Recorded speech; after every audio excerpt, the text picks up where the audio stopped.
हे मालिक, ये मेरी बिल्ली बहुत प्यारी है। मैं इससे बहुत ज्यादा प्यार करता हूँ।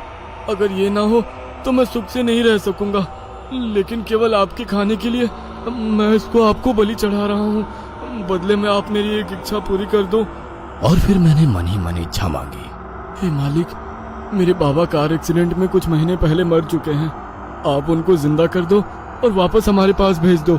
उसके बाद मैंने ना चाहते हुए भी वो छुरी बिल्ली के गले में रख दी। मेरे हाथ कांप रहे थे।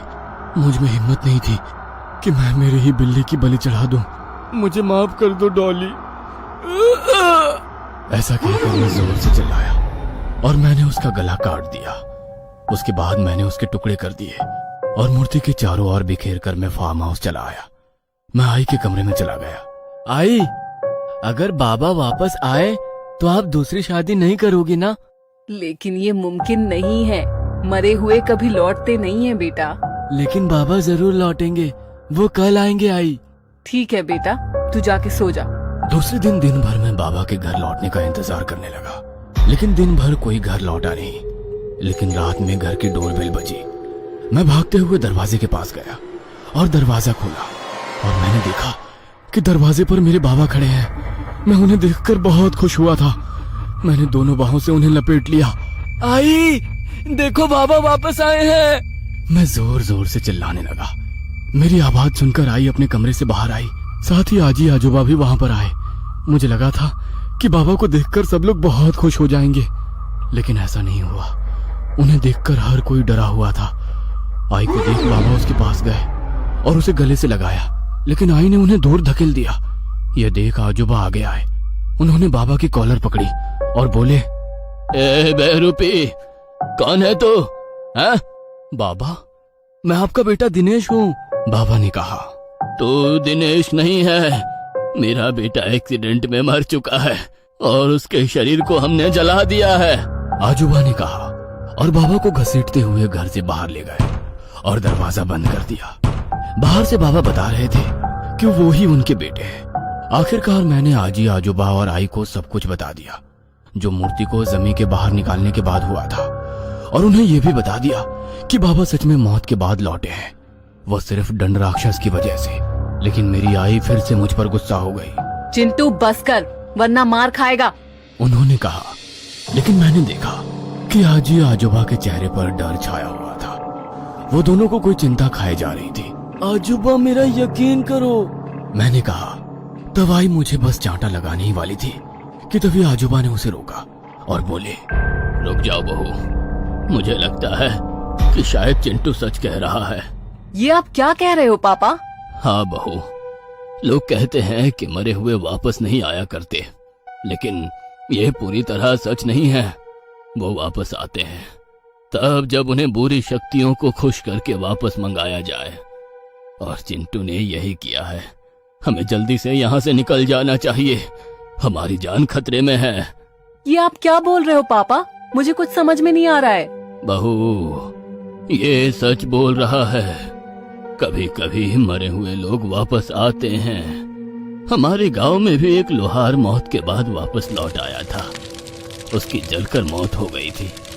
उसका 16 साल का बेटा अनाथ हो गया था, क्योंकि उसकी माँ कुछ सालों पहले ही मर चुकी थी। लोहार की मौत के बाद वो लड़का न जाने कहाँ चला गया, और जब 4 साल बाद वो गांव में लौटा तो गांव के लोग अचानक से बीमारी से मरने लगे, और एक अमावस की काली रात वो वापस आ गया। लेकिन लोग उसे लोहार का बहरूपिया समझ रहे थे। उसने लोगों को बताया कि वो नरक से वापस लौटा है, लेकिन कोई उसकी बातों का यकीन नहीं करता था। हर कोई उसका मजाक बनाता। इसीलिए एक रात जब गांव के लोग सोए हुए थे, तब उसने सोए हुए उन लोगों को कुल्हाड़ी से काट कर मौत की नींद सुला दी, जो उसका मजाक बनाते थे। और दूसरे दिन सुबह उसने अपना गुनाह कबूल भी कर लिया। तब गुस्सा हुए गांव वालों ने उसे जिंदा जला दिया। बेटी, मरे हुए लोग जो वापस आते हैं वो क्रूर होते हैं। उसमें दया प्यार ऐसा कुछ नहीं होता।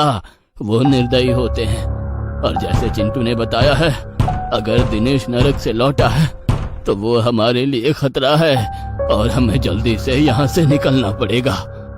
की बातें सुनकर मेरी आई भी चकरा गई थी। मैंने उसकी आंखों में डर देख लिया था, साथ ही मैं भी घबरा गया था। बहू, तुम लोग पीछे दरवाजे से चुपके से कार की तरफ जाओ, मैं अभी कार की चाबी लेकर आता हूँ, आजूबा ने कहा। और आई, आजी और मैं पिछले दरवाजे से पार्किंग में चले गए। लेकिन तभी कार के पीछे से बाबा बाहर निकले। वो गुस्से में थे। ये देख आई और आजी पीछे छुप गए। क्या रे बुढ़िया, कहाँ ले जा रही है मेरे बेटे और बीवी को? उन्होंने गुस्से में आजी से कहा। अरे कुछ नहीं बेटा, चिंटू बीमार था तो हमने सोचा कि उसे अस्पताल ले आते हैं। आजी ने डरते हुए कहा। तभी बाबा ने आजी को एक चपेट मारा और आजी नीचे गिर गई। बाबा बहुत गुस्से में लग रहे थे। झूठ बोलती है बुढ़िया, उन्होंने कहा। और वो हमारी तरफ बढ़े। उन्होंने आई का हाथ पकड़ा और बोले, भाई को, बहुत दिन से हम दोनों ने साथ में रात नहीं गुजारी, चलो घर के अंदर चलते हैं। यह सुनकर मेरी आई घबरा गई। उन्होंने अपना हाथ बाबा के हाथ से छुड़ाने की कोशिश की, लेकिन बाबा ने जोर से उन्हें पकड़ा था। तब बाबा गुस्सा हो गए और उन्होंने आई को भी चांटा मारा और आई नीचे गिर गई। बाबा ने आई के बाल पकड़े और उसे घसीटते हुए घर के अंदर ले जाने लगे कि तभी आजोबा वहां पहुंचे और उन्होंने बाबा के सर में फावड़ा मारा। वैसे बाबा जमीन पर गिर गए। बहू उठ जाओ, आजोबा ने कहा। और हम सब कार के अंदर बैठ गए। आजोबा ने कार स्टार्ट की और वो गियर डालने ही वाले थे कि तभी मेरी नजर खिड़की के बाहर गई, जहां पर बाबा कुछ देर पहले जमीन पर गिर गए थे। वो अब वहां पर नहीं थे। तभी मेरी नजर ड्राइविंग सीट के खिड़की में गई। वहां बाबा खड़े थे। आजोबा, खिड़की में देखिए, मैंने चिल्लाकर उन्हें कहा। लेकिन तभी बाबा ने फावड़ा खिड़की पर मारा और वो कांच तोड़कर सीधा आजोबा के सर में घुस गया। बाबा ने आजोबा को फावड़े के साथ खिड़की से बाहर खींचा और वो उनके सर में लगातार फावड़े से वार करने लगे। ये देख मेरी तो चीख ही निकल गई थी। मैं अपने होश में नहीं था। लेकिन तभी बैक सीट से आई आगे आई और उसने कार वहां से निकाली। मैंने मुड़कर देखा तो बाबा अभी भी गुस्से में चिल्लाते हुए आजोबा के सर को फावड़े से कुचल रहे थे। हमारी कार गेट के पास पहुंची। तब आई ने वॉचमैन को हॉर्न बजाकर गेट खोलने के लिए कहा, लेकिन वॉचमैन अपने ऑफिस से बाहर ही नहीं आ रहा था। लेकिन पिछली सीट से मैं ऑफिस में पड़ी वॉचमैन की खून से सनी लाश देख सकता था। आजी ने भी वो देखा और वो खुद गेट खोलने के लिए कार से बाहर उतरी। आजी गेट खोल ही रही थी कि तभी मैंने खिड़की से पीछे देखा कि बाबा हाथ में फावड़ा लिए कार की ओर भागते हुए आ रहे हैं। रुक बुढ़िया, तुझे आज नहीं छोड़ूंगा। आजी जल्दी करो, बाबा आ रहे हैं, मैं चिल्लाया। आजी ने थोड़ा गेट खोल दिया था, लेकिन उसमें से कार नहीं जा सकती थी। आजी जल्दी आओ, वो पास आ गए हैं। बस आ रही हूँ, आजी ने कहा। तब तक आजी ने कार गुजर सके इतना गेट खोल दिया था और वो दरवाजे की तरफ आई, लेकिन वो अंदर आए इससे पहले ही बाबा ने उनके सर में भी फावड़ा मारा और आजी जमीन पर गिर गई। मैं और आई जोर से चीखे। मैं रोने लगा, लेकिन आई ने कार वहां से भगाई। मैंने मुड़कर देखा तो बाबा आजी के सर में भी बार बार फावड़े से हमला कर रहे थे और आजी का सर कुचल रहे थे। यह देख मैं रो पड़ा। मेरी गलती की वजह से आज मेरे आजी आजोबा इस दुनिया में नहीं थे। पहले मेरी गलती की वजह से खंडिया मर चुका था और अब आजी आजोबा। हम लोग कार से पहाड़ उतर रहे थे। शायद हम वहां से कहीं दूर जाने वाले थे, लेकिन मैं जानता था कि बाबा हमारा हर जगह पीछा करेंगे और जो गलती खंडिया और मैंने उस मूर्ति को बाहर निकाल कर की थी वो मुझे सुधारनी भी थी, क्योंकि अगर मैं और आई वहां से निकल जाते तो कोई दूसरा मासूम उस राक्षस के जाल में फंसता और उसकी पूजा करता। आई, कार को तालाब के पास वाले खंडहर की ओर लो। हमें कैसे भी करके उस राक्षस को रोकना होगा। उसी की शक्ति की वजह से बाबा वापस आए हैं और अगर वो राक्षस ही ना रहा तो उसकी शक्तियाँ भी नहीं रहेंगी और ना ही बाबा रहेंगे। तब हम बाबा से बच जाएंगे और बाकी मासूम लोग भी उस राक्षस का शिकार नहीं होंगे।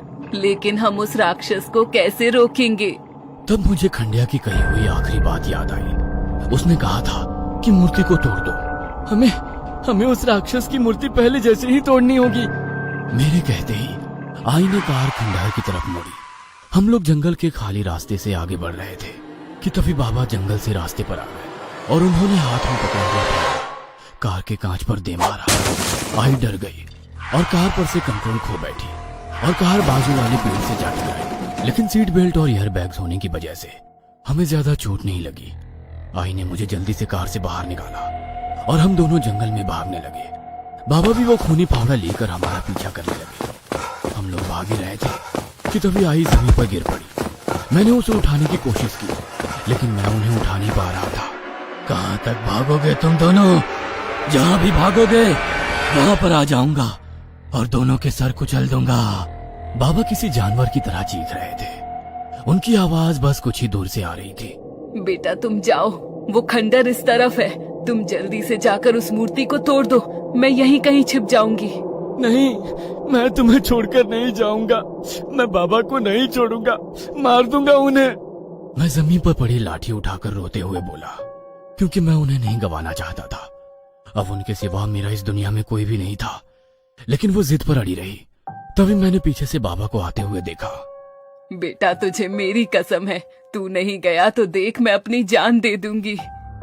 आई ने जमीन पर पड़ा पत्थर अपने सर पर रखते हुए कहा। ये देख मैं रो पड़ा और ना चाहते हुए भी आई को वहीं छोड़कर खंडार की ओर भागा। मैं भाग ही रहा था कि तभी मुझे आई की दर्दनाक चीखें सुनाई दी।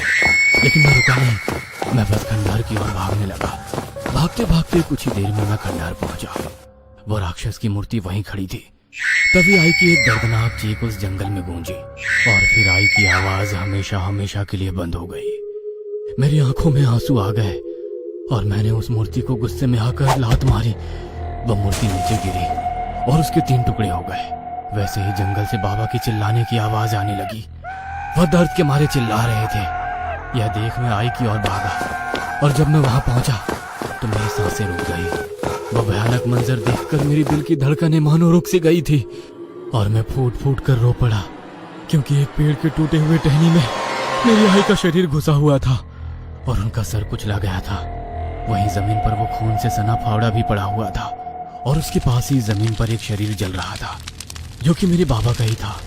शायद उनकी जान चली गई थी। राक्षस की मूर्ति टूटकर बिखरते ही उसकी शक्तियां भी बिखर गई और नरक से लौटे मेरे बाबा आग में जल उठे और फिर मर के वहीं लौटे जहां से वे आए थे। उस दिन मैंने अपना सब कुछ गवा दिया। ना मेरे पास आई बाबा थे, ना प्यार करने वाले आजी आजूबा। मैं अनाथ बन गया, सिर्फ और सिर्फ मेरी वजह से। अगर खंडिया ने मरते वक्त जो मुझे बताया था, अगर मैं वो करता, यानी कि उस मूर्ति को तोड़ देता, तो आज मेरे परिवार वाले जिंदा होते। उसके बाद मैंने उस राक्षसी मूर्ति के अनगिनत टुकड़े किए और दूर दूर के इलाकों के तालाबों में फेंक दिए, ताकि कोई भी इंसान फिर से उसे जोड़ ना पाए।